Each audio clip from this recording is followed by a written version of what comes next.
I want to hit the body odor one quick. Okay. Well, I have just the thing for you. Okay. I have the audio of the man who got interviewed. Okay. And I have so many takes on this. So you tell me what your general thoughts are before I hit you with the hard, or do you want the hard-hitting facts of it first? You go. You're the orchestra leader, kid. Okay, so here's the audio of this guy who got called out. Him, his wife, and his 19-month daughter, they kicked him off the plane. They said they were too smelly to fly. They are Jewish. So they're saying it was because they're racial. There's a really funny aspect. I'm going to play an audio clip of the guy talking about it, and it's just so funny because he's like, they said we were smelly. So we got body odor. We had to get off the plane. Embarrassed us in front of everyone. And then there's a clip where he's recording a security guard on his cell phone, and he's like, what is this? Is crazy. This is terrible, blah, blah. And he goes, they said, we don't have odor. And the security guard just kind of like rolls his eyes like, ooh, okay. And he goes, don't do that. Don't make that face. We don't have odor. This is not because of that. This is because of religious reasons. And the security guard goes, so you said it was religious reasons is why you can't shower? The guy's like, no, we shower every day.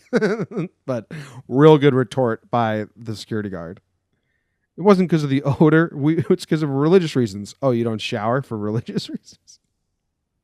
Stop. So I'm gonna play the audio. Less than 2 minutes after we sit down, somebody from the airlines, I don't know if it was a fighter, comes and goes, there's an emergency, you guys have to come off the plane. They said there were people on the plane complaining that you have BO, our crew members smelled it and our pilot smelled it, and when the pilot says we can't let you fly in this plane because the BO is too bad.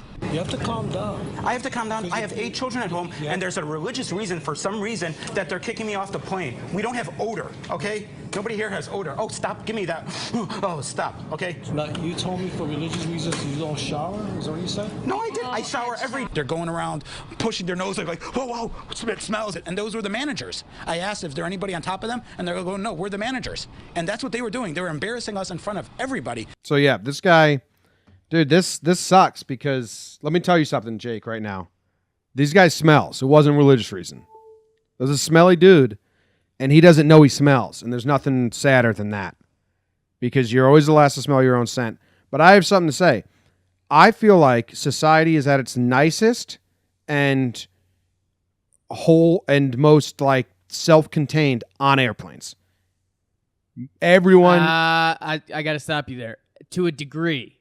Well, once it crosses the line, everything falls apart. Yes, I agree. But like if there's a crying baby, everyone's just like, okay, like just suffer through it, go through it, sit down, like get through it. If there's, I feel like people are always helping unload things, switching seats. Like I feel like it's kind of, society in general is nice when you really break it down. And there's some bad eggs.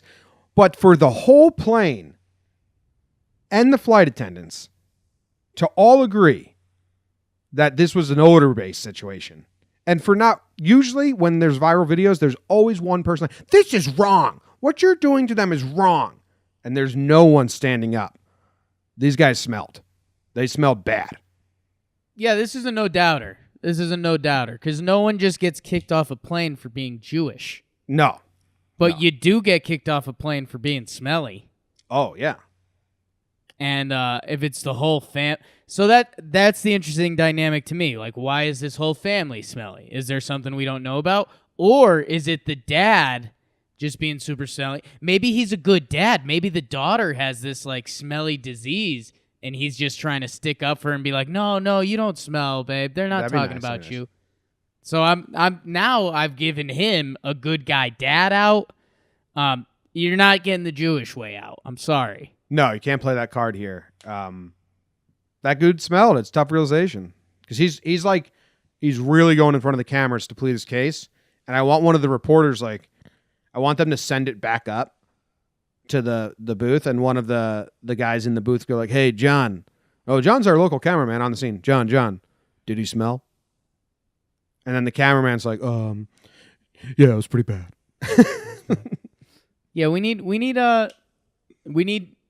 You're right. You went the camera crew there. Give us a couple people on the plane. Let's, if this guy wants to do this song and dance, let's get a couple people up there testifying in front of his face how smelly him and his family are. His wife said that after they got off the plane, they walked around the airport, walking up to people like, sorry, this is weird, but can you smell us? Do we smell bad?